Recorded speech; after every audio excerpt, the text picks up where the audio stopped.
Parfaitement infondée. Et la justice le sait pertinemment puisqu'elle a accès, par l'intermédiaire de la Commission nationale des comptes de campagne, à l'intégralité des comptes de campagne du RN et de ses candidats depuis plusieurs années.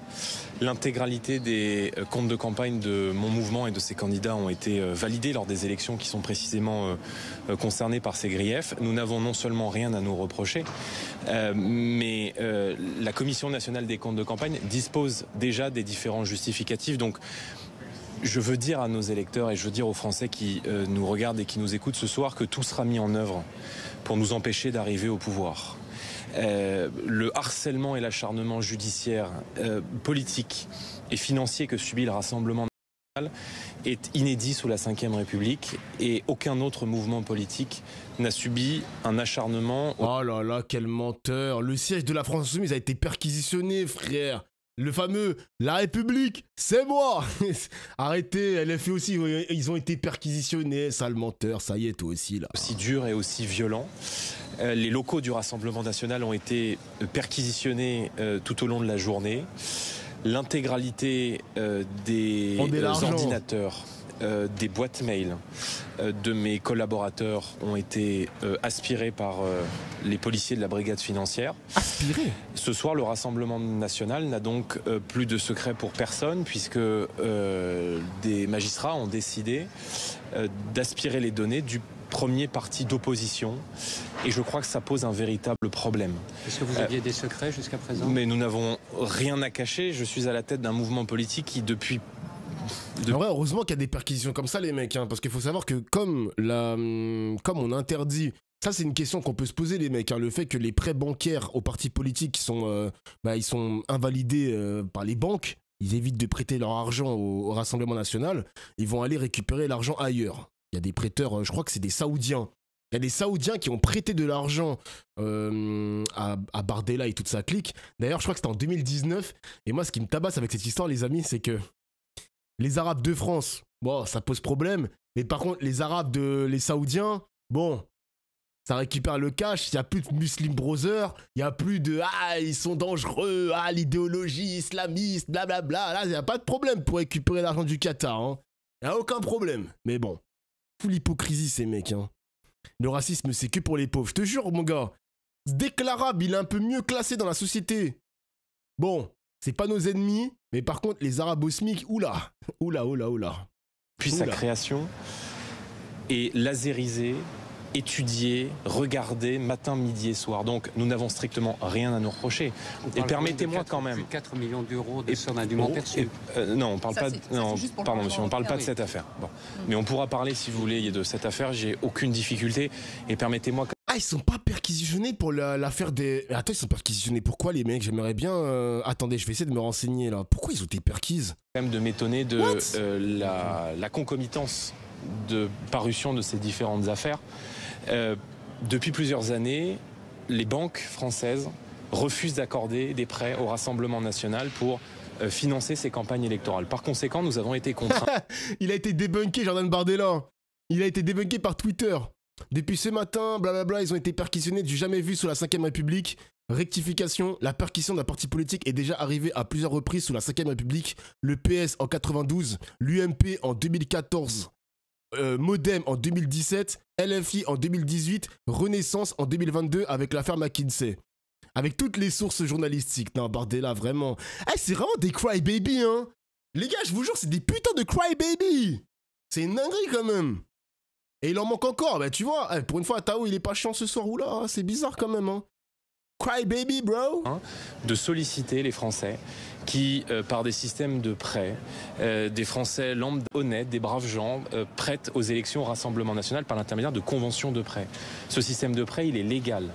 Ce qu'on reproche à ces personnes-là est d'avoir prêté à plusieurs reprises au Rassemblement national et de s'être par conséquent... Alors attendez les gars, le parquet de Paris annonce à BFM TV que les sièges sociaux de sociétés ainsi que des domiciles de personnes physiques dirigeantes de ces sociétés ont également été perquisitionnés en lien avec le RN. What the fuck, des sociétés? Cette opération a été menée dans le cadre d'une information judiciaire contre personnes non dénommées ouverte à la suite de plusieurs signalements émanant de sources institutionnelles. Mais ils ont été perquises pourquoi? Les signalements reçus portent notamment sur le financement des campagnes présidentielles de 2022, législatives de 2022 et européennes de 2024. Ok, donc rien à voir avec les détournements de fonds publics sur autres... Ah d'accord, ok. Ah ouais, donc entre le détournement, le financement suspect des campagnes, et là il y a eu une affaire les mecs sur une autre suspicion de détournement pour le groupe extrême droite à au siège de l'Union Européenne. Ouais, ça détourne beaucoup d'argent là. Eh, c'est bizarre gros. Eh, le RN, ça commence à devenir bizarre ces détournements d'argent là. Parce que eux, ils nous font passer ça pour un acharnement judiciaire. Mais à un moment donné, les gars, il va falloir s'expliquer hein. Il va falloir s'expliquer là, c'est quoi ce bordel?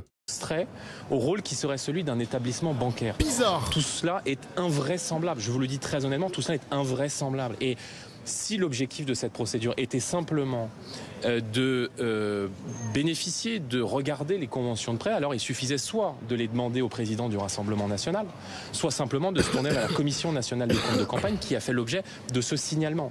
Mais moi je considère que cette procédure, elle avait d'autres buts que celle qui est précisément indiquée par les magistrats et que très certainement l'objectif de ces perquisitions que nous avons subies depuis ce matin visait très certainement à fouiller mon bureau, à fouiller les ordinateurs de mes collaborateurs et à aspirer l'intégralité des informations qui portent sur les activités électorales de notre mouvement. Mais vous n'êtes pas sans savoir que les personnes physiques sont très encadrées depuis 2017. Ce qu'on appelle habituel, auquel vous faisiez référence, sont illégaux, sont interdits.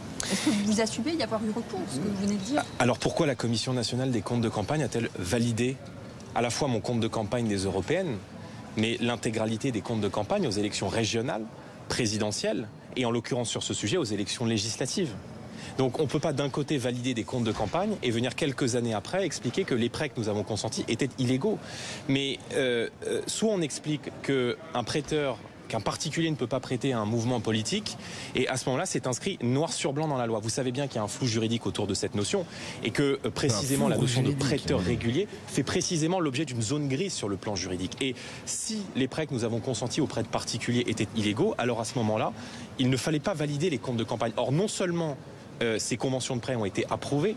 Non seulement nous avons fourni l'intégralité des justificatifs, mais en plus ces prêts et les comptes de campagne derrière ont été validés par la Commission nationale des comptes de campagne. Donc on n'a rien à se reprocher. On est là dans une opération qui est une opération politique qui vise non seulement à déstabiliser le Rassemblement national, mais également à l'empêcher de candidater aux prochaines élections et évidemment à le mettre à mort sur le plan financier. Donc je tiens à rassurer tout le monde, nous serons là quoi qu'il arrive. Et nous serons là quoi qu'il arrive sur la grille de départ de la prochaine présidentielle et rien ne pourra nous empêcher de représenter l'espoir aujourd'hui que portent des millions de Français au travers du vote et de leur suffrage pour le Rassemblement national. Et on a un peu le sentiment que la France vit une dérive antidémocratique extrêmement inquiétante qui me fait plus penser à un pays comme la Russie qu'à une grande démocratie digne de ce nom comme la France. Vous dénoncez une opération politique.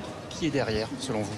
Qui En tout cas, il y a une volonté réitérée de mettre à mort financièrement le Rassemblement national. Je laisse les Français qui nous écoutent ce soir en tirer les conclusions.